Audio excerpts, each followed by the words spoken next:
साथियों नमस्कार। ज्ञानार्थ इंस्टीट्यूट अलवर के ऑनलाइन प्लेटफॉर्म पर आपका मैं स्वागत करता हूं। और जैसा कि आपको पता है, हम साइकोलॉजी की वीडियो आपके सामने में लेकर के आ रहा हूं, साइकोलॉजी के टॉपिक आपको करवा रहा हूं। साइकोलॉजी के इस सिलेबस के क्रम में आज मैं आपके सामने मोटिवेशन के टॉपिक को लेकर उपस्थित हुआ हूं। मोटिवेशन का टॉपिक आपको पढ़ाऊंगा, अर्थात अभिप्रेरणा के बारे में आज बात करेंगे। कल हमने जो टॉपिक पूरा किया था वो टॉपिक था शिक्षा मनोविज्ञान का, और आज के टॉपिक में हम पढ़ेंगे मोटिवेशन। तो मोटिवेशन क्या है समझेंगे, अर्थ परिभाषा की बात करेंगे, अभिप्रेरणा के प्रकार की बात करेंगे, अभिप्रेरणा के घटकों की बात करेंगे। इसके साथ साथ अभिप्रेरणा का जो चक्र होता है उसकी बात करेंगे, अभिप्रेरकों की, उनके सिद्धांत, उनके वर्गीकरण।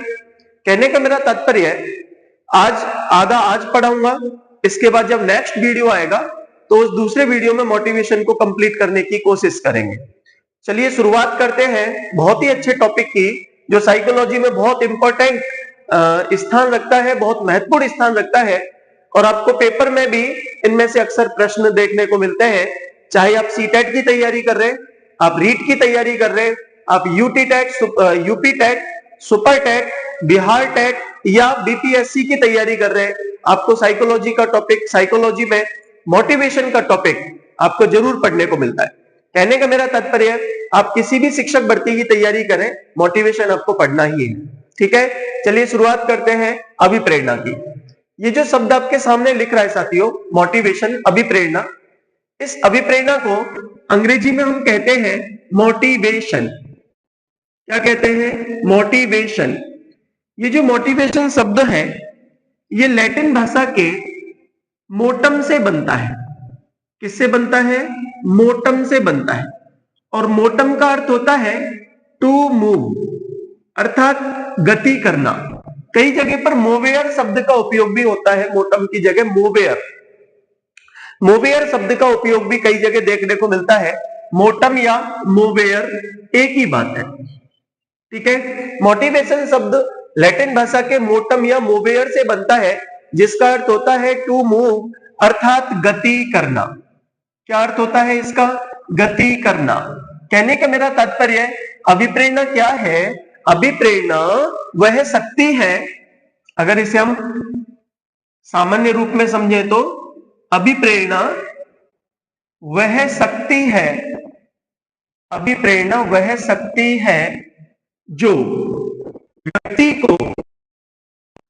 व्यक्ति को कार्य करने के लिए, अभिप्रेरणा वह शक्ति है जो व्यक्ति को कार्य करने के लिए तत्पर बनाती है।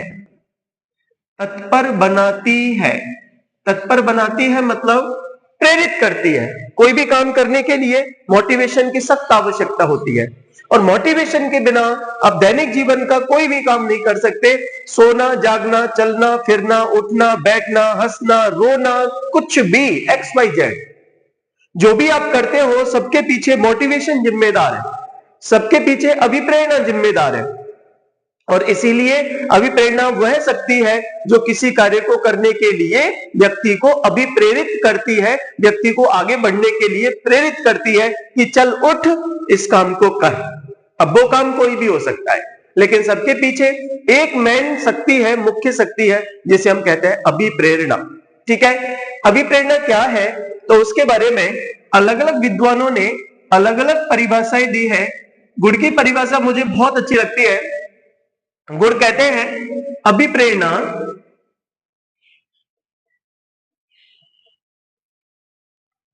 किसी कार्य को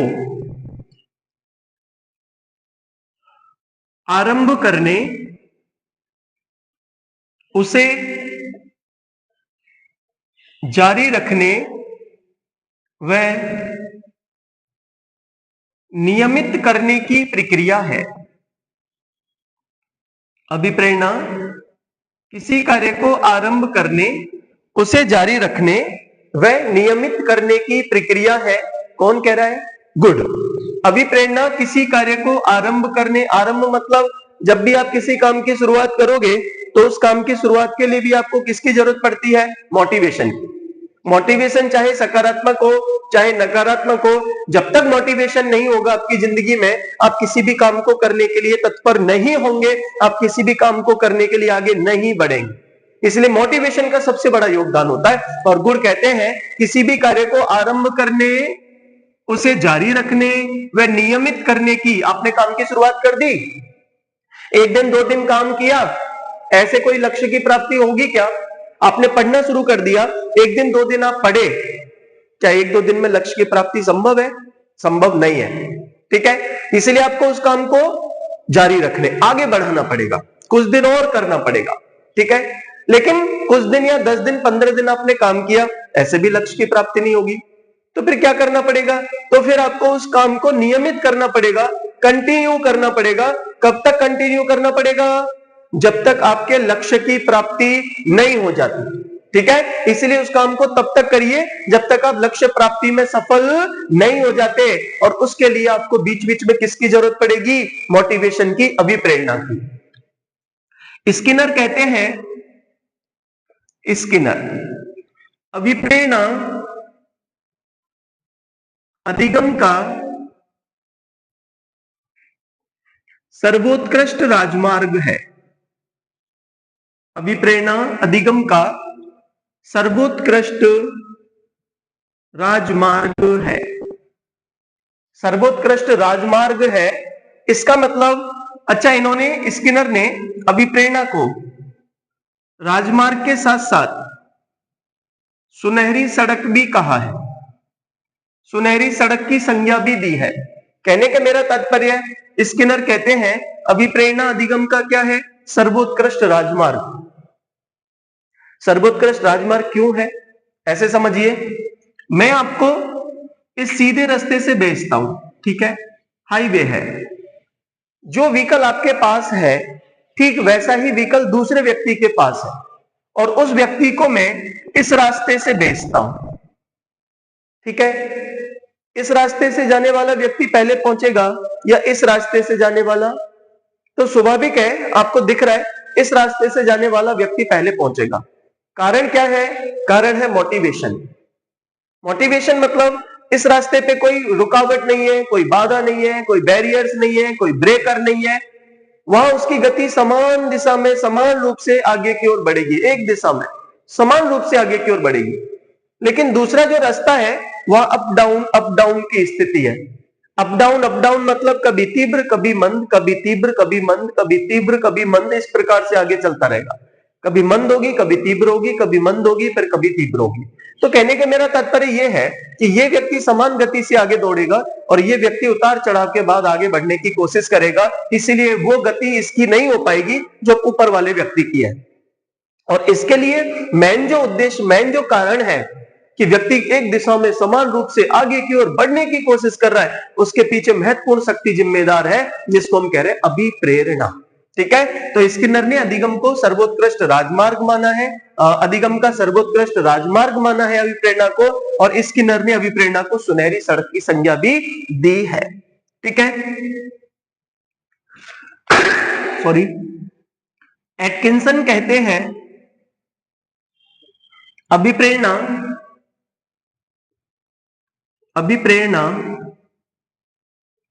कार्य करने की एक प्रवृत्ति है।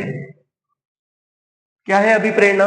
कार्य करने की एक प्रवृत्ति, अर्थात कोई भी काम आप करते हो तो उस काम को करवाने के लिए महत्वपूर्ण भूमिका किसकी होती है? अभिप्रेरणा की। कौन कह रहा है ऐसे? एटकिंसन। क्रैचफील्ड कहते हैं अभिप्रेरणा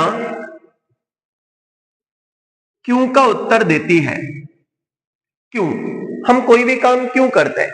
हम कोई भी काम क्यों करते हैं? जैसे हम क्यों खाते हैं, क्यों सोते हैं, क्यों आराम करते हैं, क्यों इतनी मेहनत कर रहे हैं, क्यों इतनी पढ़ाई कर रहे हैं, क्यों अपना घर बार छोड़ के किराए के कमरे ले लेके हम रह रहे हैं?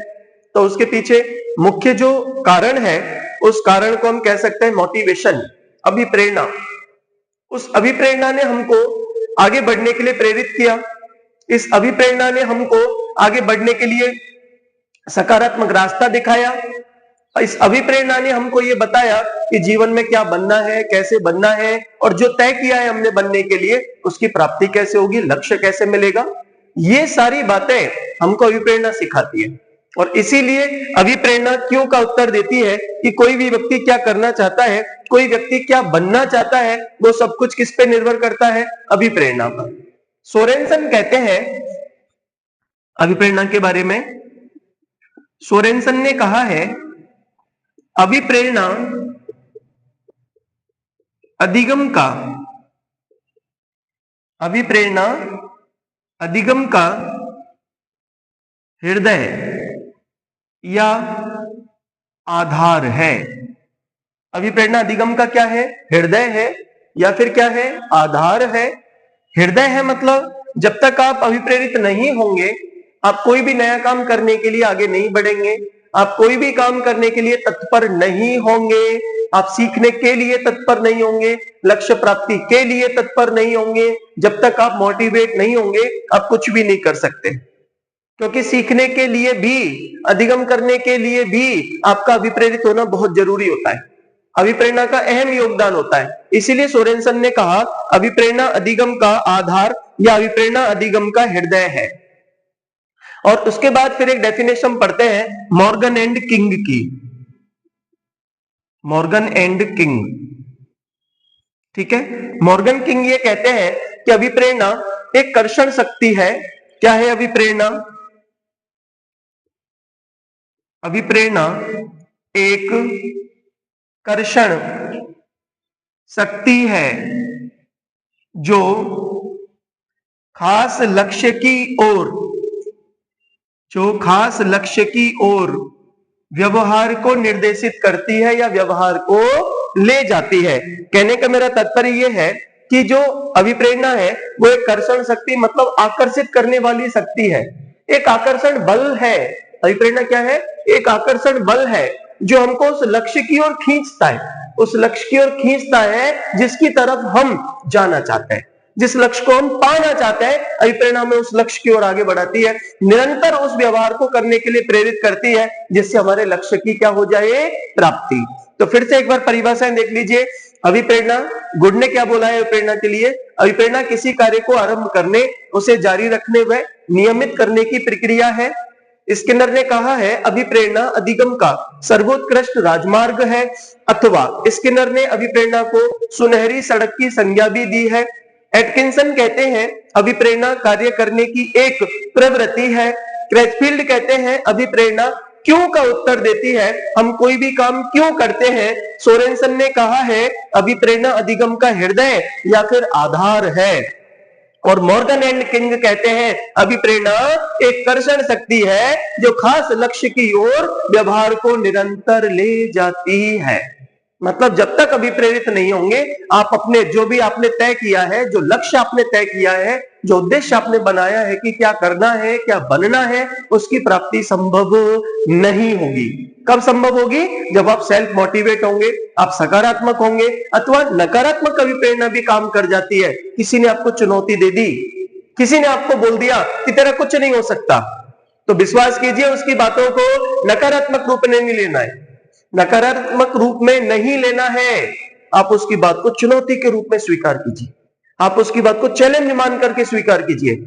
आप ये सोचिए कि इस व्यक्ति ने चैलेंज किया है ना कि तेरा कुछ नहीं हो सकता, अब तो भैया मुझे कुछ बन के ही दिखाना है। और पहले मैं ऐसी तैयारी जाने करता या नहीं करता, लेकिन जब इसने मुझे चैलेंज कर दिया अब तो मैं लग के ही दिखाऊंगा। ठीक है, तो मेरे कहने का मीन्स ये है कि जब कोई भी अभिप्रेरित व्यक्ति होता है वो अपने व्यवहार को उसी दिशा में आगे लेकर के जाता है जिस दिशा में उसके लक्ष्य की प्राप्ति संभव है। अर्थात वो जो बनना चाहता है वो उसकी ओर आगे की ओर बढ़ाने में काम करती है। क्या, अभिप्रेरणा। अभिप्रेरणा के प्रकारों की जब बात करते हैं आगे चल के कि अभिप्रेरणा कितने प्रकार की होती है, तो सामान्यतः अभिप्रेरणा के दो प्रकार होते हैं, आंतरिक और बाह्य। अन्य प्रकारों की बात करते हैं तो अभिप्रेरणा के कुछ अन्य प्रकार भी होते हैं। तो पहले सामान्य प्रकार देख लेते हैं। तो अपना अगला हेडिंग है अभिप्रेरणा के टॉपिक में अभिप्रेरणा के प्रकार। अभिप्रेरणा के प्रकारों की जब बात करते हैं तो पहला प्रकार आता है आंतरिक अभिप्रेरणा और दूसरा आता है बाह्य अभिप्रेरणा। ठीक है। आंतरिक अभिप्रेरणा और बाह्य अभिप्रेरणा। आंतरिक अभिप्रेरणा क्या है? आंतरिक अभिप्रेरणा को सकारात्मक अभिप्रेरणा या जन्मजात अभिप्रेरणा भी कह देते हैं। इसको हम सकारात्मक भी बोल सकते हैं, इसको जन्मजात भी बोल सकते हैं, इसको नकारात्मक भी बोल सकते हैं और इसको अर्जित भी बोल सकते हैं। अब सकारात्मक या आंतरिक क्या होती है वो समझिए। जब कोई व्यक्ति स्वयं की इच्छा से, जब कोई व्यक्ति स्वयं की इच्छा से व्यवहार का प्रदर्शन करता है, अर्थात किसी कार्य को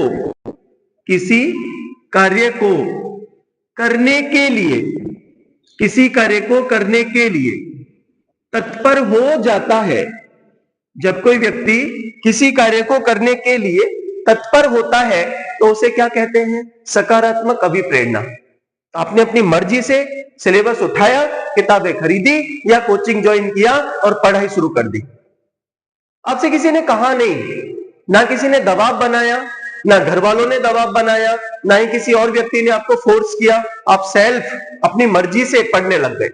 तो अभिप्रेरणा का जो स्वरूप दिखाई देगा वो होगा सकारात्मक। लेकिन जब कोई आपको ताना मारे, आपको दंड की स्थिति आ जाए या फिर आपकी निंदा होने की स्थिति आ जाए, कौन सी स्थिति? दंड की अथवा निंदा की स्थिति आ जाए, या फिर कभी आपके मन में ऐसे आ जाए कि अगर मैंने ये काम किया तो मुझे क्या मिल जाएगा? पुरस्कार।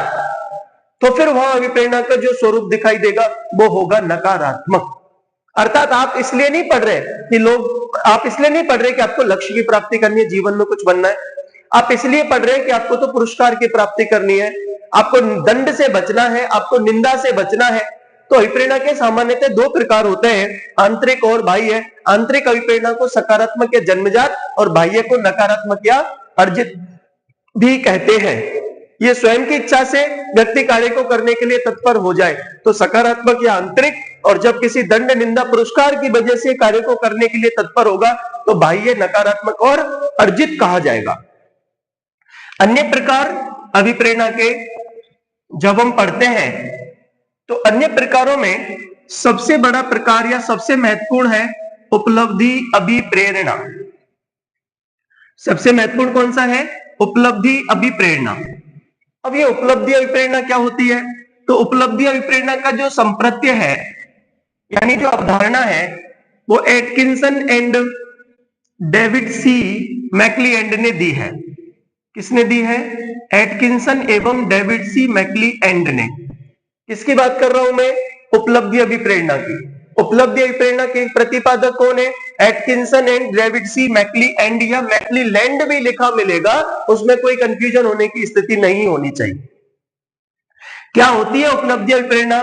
तो इन्होंने कहा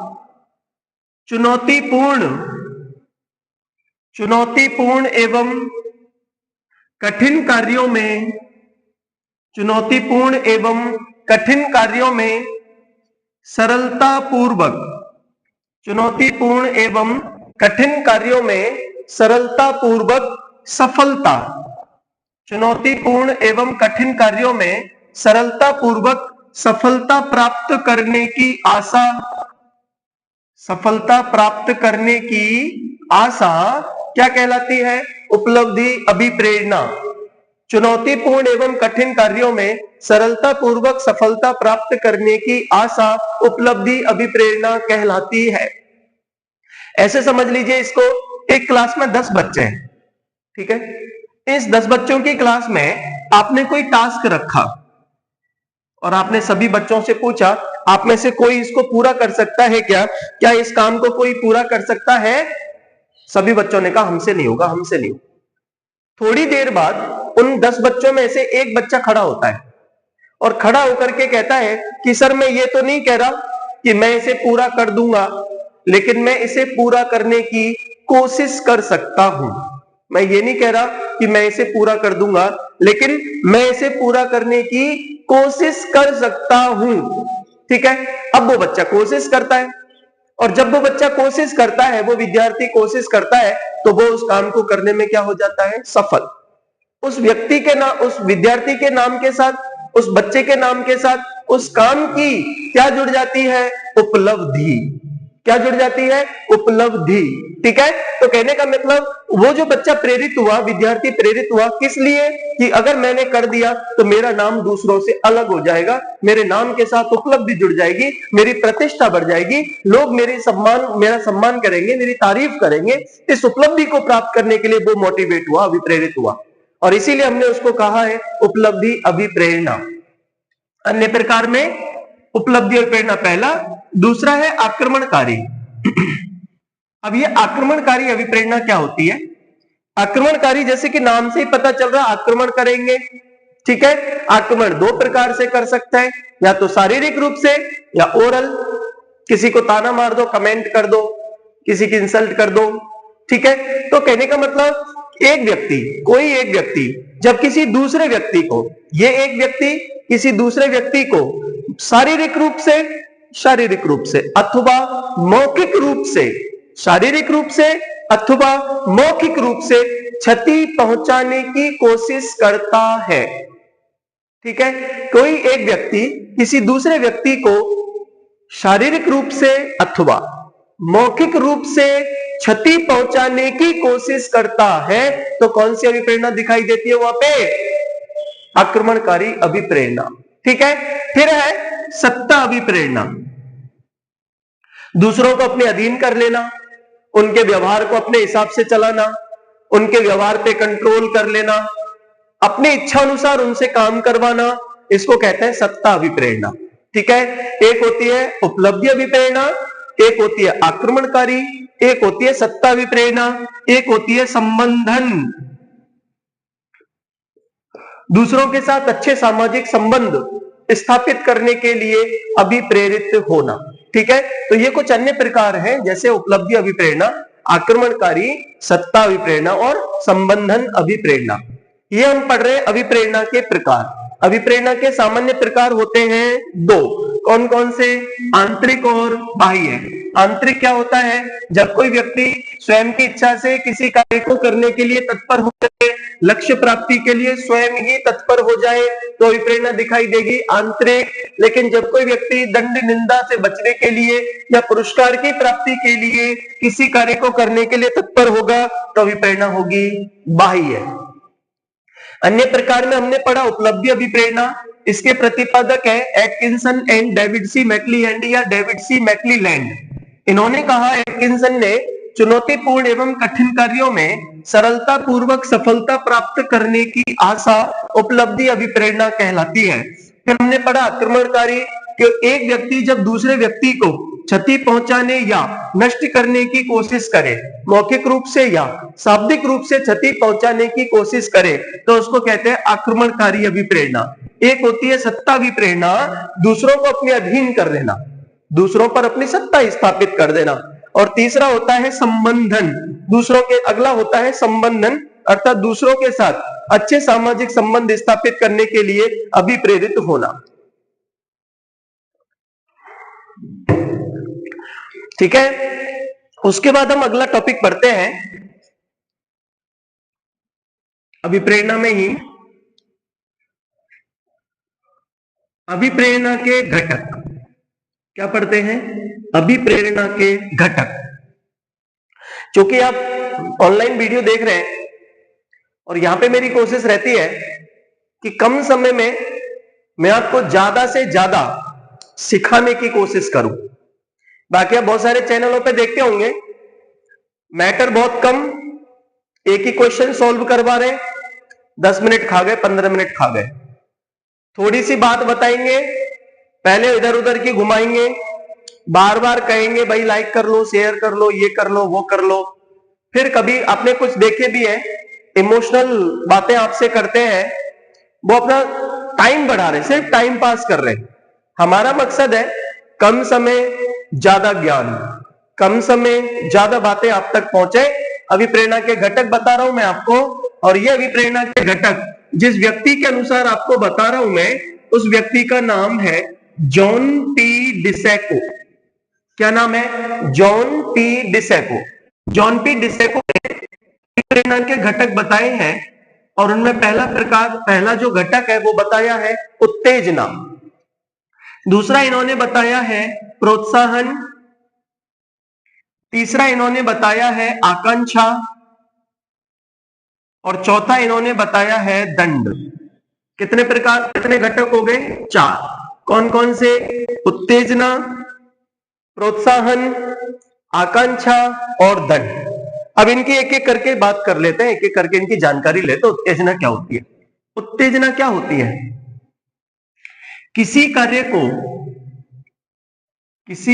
को करने के लिए, किसी कार्य को करने के लिए शारीरिक व मानसिक तत्परता का भाव, किसी कार्य को करने के लिए शारीरिक व मानसिक तत्परता का भाव एक साथ, जब कोई व्यक्ति किसी कार्य को करने के लिए एक साथ शारीरिक और मानसिक रूप से तत्पर होता है, जब कोई व्यक्ति किसी कार्य को करने के लिए एक साथ, जैसे गुस्सा आता है तो पहले दिमाग में और फिर हैंड टू हैंड शरीर की कोई एक्टिविटी होती है, तो क्या उत्पन्न हो रही है? उत्तेजना।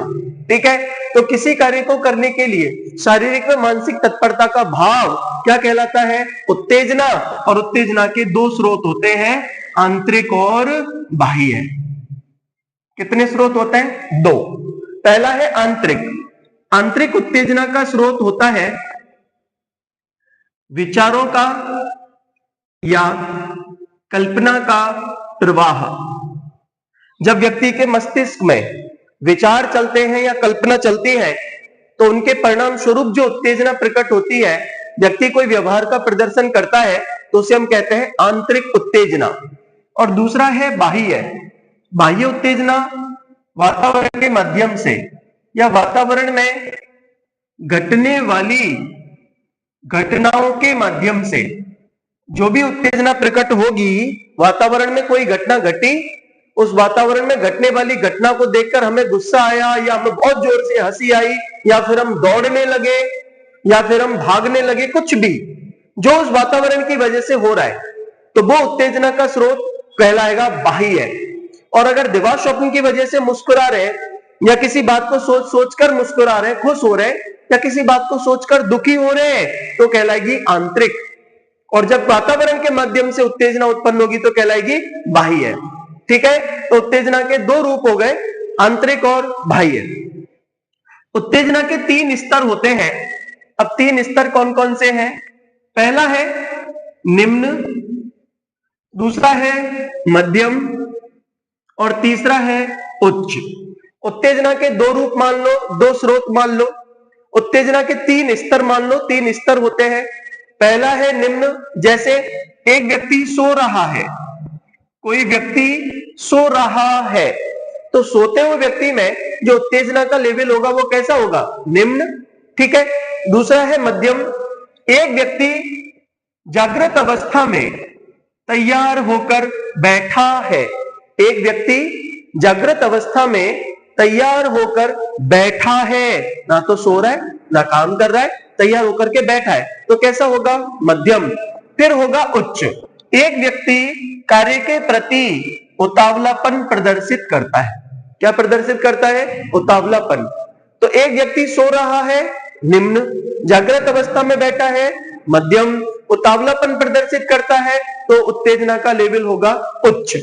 ठीक है, तो उत्तेजना के 2 स्रोत होते हैं, आंतरिक और बाह्य, और उत्तेजना के 3 स्तर होते हैं। स्तर कितने हैं? 3। कौन कौन से? निम्न, मध्यम, उच्च। निम्न में जैसे उदाहरण है सो रहा है, मध्यम में जागृत अवस्था में तैयार होकर बैठा है, और उच्च में उतावलापन प्रदर्शित करता है। फिर है प्रोत्साहन, दूसरा घटक।